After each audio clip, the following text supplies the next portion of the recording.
minutes after the hour of 7 o'clock. Welcome back to the Now Morning Show. Now, the Housing Development Corporation, or HDC, is launching an illegal occupancy campaign entitled It's Not Yours. And so joining us to talk more about it this morning is Divisional Manager of Corporate Services at the HDC, Mr. Jeremy Campbell. Mr. Campbell, good morning. Good morning. Thanks for having me. You're welcome. Before we get into the campaign itself, just give us an overview about the current situation regarding the illegal occupancy at HDC. Right. So before we start, what we need to understand is a definition of what HDC terms as illegal occupancy, right? So illegal occupancy for us is anybody that occupies or moves into a unit that is not theirs. It was not assigned to you.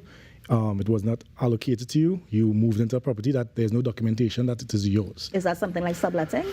No, it's a bit different. Subletting is when the house is yours and you would have basically wanted to rent it out to someone, but you still need to come to the HDC to get permission for those things. You can't just sublet a unit like that. Just like that? Yeah. So then what are the instances where somebody might move into a house without getting that approval from HDC first? Right. So we would have seen a spike or a trend in the last couple of quarters where persons are moving into HDC units illegally. So they are seeing units that are possibly under construction, units that are about to be given out, and they are just breaking the locks, moving in. So this is something where we said this is the time to nip this in the bud and basically have a public campaign to advise customers as to what is the right steps to get an HDC house.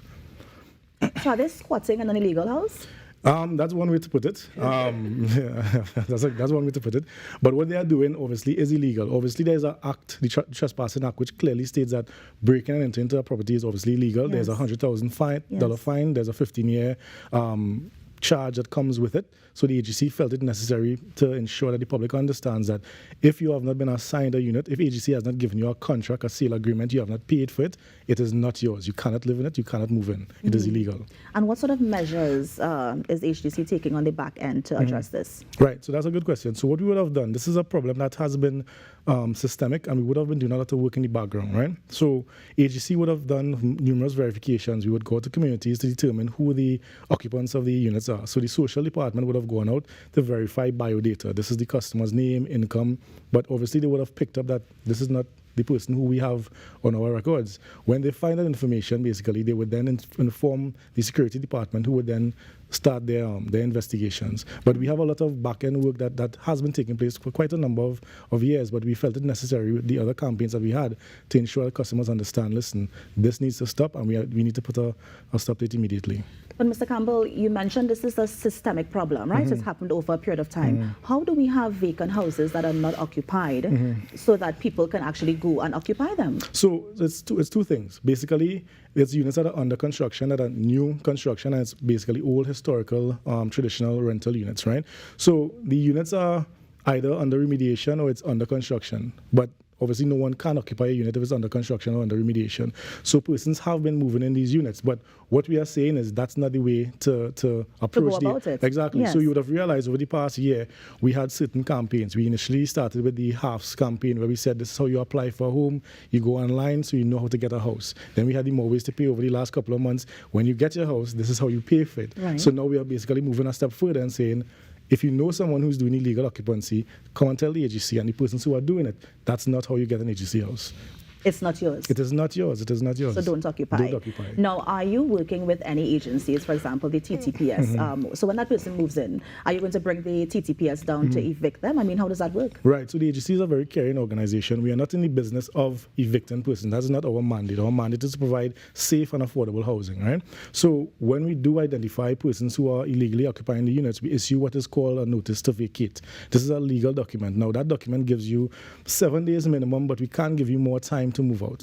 So once the customers get, or the occupants, for example, get those documents, we would then circle back with the social department, circle back with the security department saying, hey, we are coming, you need to vacate. Obviously, we would be liaising with the TTPS for obvious reasons, but it's not a heavy-handed approach. We are trying to work with the persons, give them a time to vacate the units. We come back and say we are coming to remove it from the unit, and obviously the TTPS is just there for moral support. Moral support. And there's a smile when he said that. Yeah. Now, how is this different from what we've been seeing playing out in different parts of Port of Spain, where we have the police who are actually helping to remove things from people's homes? Well, I can't speak to that. We would have contracted an eviction crew that we would use to conduct HDC evictions. Obviously, TTPS, like I said, is there depending on the circumstance, but we have certain contractors and certain HDC employees that would assist with these initiatives. But what we're seeing playing out, let's say, for example, in Port of Spain, Lower Port of Spain, that isn't part of the It's Not Yours campaign. That's something different that you're doing? Right. So that situation that occurred recently, this is a building that was deemed as being uninhabitable since 2010, right? Due to HSE concerns. There was a flooding that occurred some years ago, and we had to condemn that building.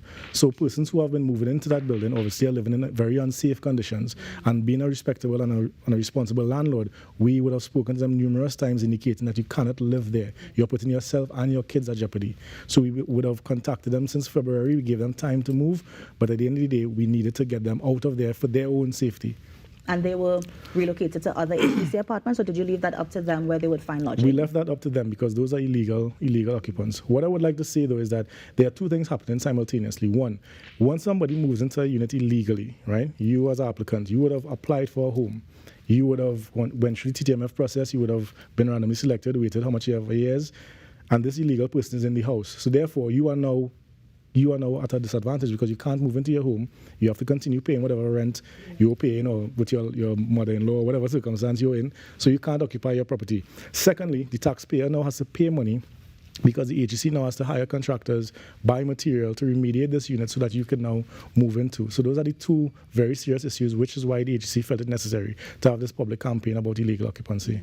Now, illegal occupancy, does it occur in certain areas, or is it across TNT? It is across TNT. We don't want to identify certain areas, but it's a perennial problem and a systemic problem that we are working assiduously to curb. But as an example, more in the east, more in the south, maybe central? More in Trinidad. More, more in Trinidad. More in Trinidad, yes. More in Trinidad. So then why, I mean, but it seems to be a major problem. And so why now? Well, it's like I said, it's something that we would have been dealing with before, but in the last couple of years, obviously with COVID and different situations, and then we would have looked at the data. Everything is data-driven. It's not done by VAPs. We would have seen there's been an uptick in the last couple of quarters with illegal occupancy. We're not sure why, but we felt it necessary because we are currently rolling out numerous campaigns. We felt it necessary to come to the forefront and advise persons, this is what you all need to do. This is how you go about getting an agency house legally. If you see something, say something, because we would have gotten a lot of information from our verification surveys, but thankfully the public has been coming forward because they realize someone occupying a unit illegally means someone legally can't get it. So thankfully the public has been assisting us. So we just felt it necessary that this is the time to come forward to address these issues. With that database that you have with that information, are there people who would have been illegally occupying a unit from HDC who would have been on the system for years waiting for a home? In some instances, there would have been. Once that is the case, obviously, we have a social department where we try to engage persons. Obviously, if someone is illegally occupying a property, in most instances, it could be that they couldn't afford anything, so they would have moved into a house illegally, but it's still wrong, right? So we would engage other state enterprises such as the Ministry of Social to provide assistance, because at the end of the day, a house is not the solution. Sometimes the person may need social assistance, food cards, different benefits that the agency just can't deliver. But we would put those customers onto the Ministry of Social and other state enterprises to give the necessary assistance. Is there a monetary value at this time that you can give for the debt that HDC would have incurred because of how they had to hire contractors to now rehabilitate the homes before the legal owner occupies it? I don't have that figure offhand, but I'm very sure it's substantial. It's something that we need to bring down because the taxpayer pays that cost. And again, it's not just a physical monetary cost. There's an emotional cost to the legal customer who's assigned to that house that can't move in. There's a family being deprived from their rightful home. Let's look at some success stories. I mean, can you speak to any cases of a successful intervention by HDC as it relates to these illegal occupants? So I would say for us, what we consider success is when a legal person goes through the proper process and we are able to remove an illegal person and that legal person gets the house. There is no success or joy that the HDC takes from evicting someone. It's a very unfortunate situation that we have to put ourselves in, but obviously it's something that is necessary. Not because everybody is doing it means it's right. Everybody can't be doing the same wrong thing and expect that agency will always assist, and there needs to be a point in time where we say, hey, this is how you go about getting a house, this is what you need to do, but you can't move in a house illegally. But I mean, Mr. Campbell, if we're being honest, there are some people who will take advantage of the system, right? They will come on TV and they will plead for help, and about 3 weeks' time they get a house. So is that them beating the system then, as opposed to waiting, in line like everybody else does? Well, I can't speak to those situations. We obviously try to adhere to the allocation policy and adhere to the mandates that we have been given. Obviously, persons do have the right to speak to persons in higher authority for assistance. Once we are given an instruction, we can give assistance, but we are not in the business of normalizing illegal occupancy. It is wrong, right? Not because everybody is doing a wrong thing means it's correct. Right. Exactly. Yeah, exactly. Yeah. So let's go back to that 7-day period, because you say if you're illegally occupying this unit that is not yours, they give you that notice. You have 7 days to vacate. Right. You don't vacate in 7 days. What's next? Right. So if you don't vacate in 7 days, before the 7 days, the security team will come and visit and say, hey, we are coming on the 7th day. If you don't vacate, well, obviously the machinery will start. You will actually see the security team there. You will see a mobilization crew, an eviction crew, which will come to basically ask you respectfully, obviously, that you need to move. And I mean, the genesis for this, it's not yours. Is it simply to tell the public that they shouldn't be occupying a unit that's not theirs? So, I mean, what is the reason for this sort of thing? The main reason is because of the uptick that we saw in the data. Like I said, it's not based on VAPs, it's based on data. And we have seen a serious uptick in the last couple of quarters with illegal occupancy. Did we see an increase during the pandemic? We did, actually. But for some reason, it's surging again. COVID is on the decline, we assume. But we are still seeing an uptick in illegal occupancy. So as responsible landlords, we need to address the situation. If you and I were renting units and person were moving into our properties illegally, I'm very sure we would have done the same thing, And is the HDC doing a deep dive to see why we're seeing that uptick? Yeah, so that's where the social department comes in. So when the social department assesses the situation via the verification service and picks up data that this person would have moved in, they take the customer's information. A lot of times it is, obviously you can understand why someone would do it, but it doesn't make it right. Give me an example. Right, so for example, someone may try to escape a domestic situation, or obviously there are persons in nefarious activities as well. There are many situations, but regardless of the situation, it still does not make it right. So what the social team and what the HDC team will try to do is to take that information and put them onto the respective agencies that could really give assistance. Because the main thing is that because you're occupying that house, a family cannot occupy their rightful home. And then the taxpayers have to now pay to remediate and fix this particular unit that we already would have, sorted out.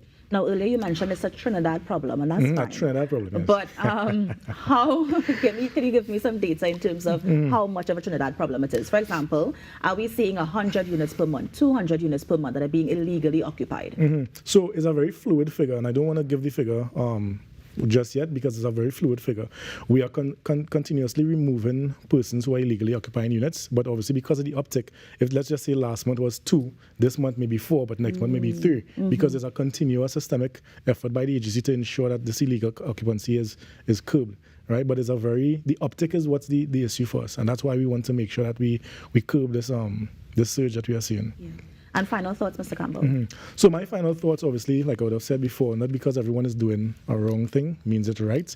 If persons in public are making it seem as if it's a right thing to do, please be notified that the Illegal Occupancy Campaign is to advise you that legally there's a trespassing act, there's a $100,000 fine if you are found to be breaking into HDC property, there's a 15-year charge where you will be incarcerated for occupying HDC property. Obviously, the persons who are friends of persons who know that they are illegally occupying, we ask and urge that if you see something, say something, because again, it's a family that is not being allowed to occupy their home because of illegal occupancy. It's your taxpayers' dollars that are wasting because we have to now remediate these units. So we are just trying to work with the public to ensure that we achieve our mandate while successfully ensuring that persons do the right thing. And for people who want to report to those instances, is there an email, phone number? Right, good question. So we have a hotline which will be launched on the social media platform, but we have an email, securityissues@hdc.gov.tt.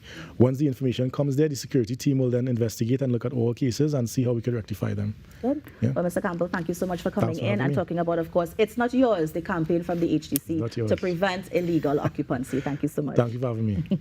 And that, of course, was Mr. Jeremy Campbell, the Divisional Manager, Corporate Services at the HDC, talking about illegal occupancy and the campaign It's Not Yours. You're on the Now Morning Show. We're going to take a break and be right back. Stay with us.